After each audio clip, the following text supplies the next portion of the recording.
அரசு விரைவு போக்குவரத்து கழகத்திற்கு பல அச்சுகள் கொண்ட 20 அதிநவீன குளிர்சாதன சொகுசு பேருந்துகளை முதலமைச்சர் மு.க.ஸ்டாலின் கொடியசைத்து தொடங்கி வைத்தார்.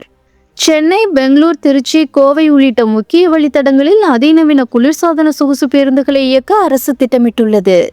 சென்னை தீவுத்திடலில் நடைபெற்ற நிகழ்ச்சியில் முதலமைச்சர் மு.க.ஸ்டாலின் கொடியசைத்து தொடங்கி வைத்தார். சென்னையில் இருந்து திருச்சி, மதுரை, கோவை, திருநெல்வேலி, திருச்செந்தூர், தஞ்சாவூர், சேலம், திருப்பூர், நாகர்கோவில், பெங்களூருவிற்கு தலா 2 பேருந்துகள் இயக்கப்படும் என அறிவிக்கப்பட்டுள்ளது. இதேபோன்று கோவையில் இருந்து பெங்களூருவிற்கும் 2 அதிநவீன குளிர்சாதன சொகுசு பேருந்துகள் இயக்கப்படுகின்றன. இந்த பேருந்தில் 1 கிலோமீட்டருக்கு ₹1.70 கட்டணமாக நிர்ணயிக்கப்படும் என அமைச்சர் சிவசங்கர் அறிவித்துள்ளார். இந்த நிலையில் பேருந்து வழித்தடத்திற்கான பயண கட்டணங்கள் வெளியிடப்பட்டுள்ளன. அதன்படி இந்த பேருந்தில் சென்னையில் இருந்து திருச்சிக்கு ₹565, மதுரைக்கு ₹790, திருநெல்வேலிக்கு ₹1080 வசூலிக்கப்படும் என தெரிவிக்கப்பட்டுள்ளது.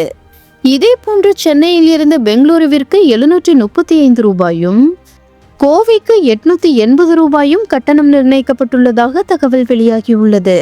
பல அச்சுகள் கொண்ட இந்த சொகுசு பேருந்தில் பயணிகளுக்கு உயர்தரம் மற்றும் வசதியான இருக்கை அமைப்புகள் உள்ளன. குறிப்பாக செமி ஸ்லீப்பர் போல் முழங்கால் வரை நீட்டி வசதியாக அமரலாம் என்றும் தெரிவிக்கப்பட்டுள்ளது.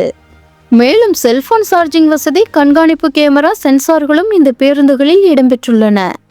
தீ விபத்து ஏற்பட்டால் பயணிகளை பாதுகாக்கும் வகையில் நீர்த்தெளிப்பான்களும் பேருந்தில் பொருத்தப்பட்டுள்ளன.